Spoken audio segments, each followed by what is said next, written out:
5 Writing IELTS Words That Can Change Your IELTS Score Part 9. Welcome to IELTS by Sean.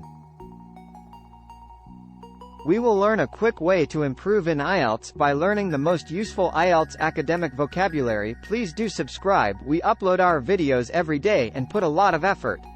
Let's start with words to learn for. 1. Cognition, the mental process of acquiring knowledge and understanding through thought, experience, and senses. 3. Correlation, a statistical relationship or connection between two or more variables. 5. Criterion, a standard or principle used for judging or evaluating something. 7. Delineation, the act of outlining or describing something in detail. 9. Disseminate, to spread or distribute information, knowledge, or ideas widely. Please do subscribe, share and like.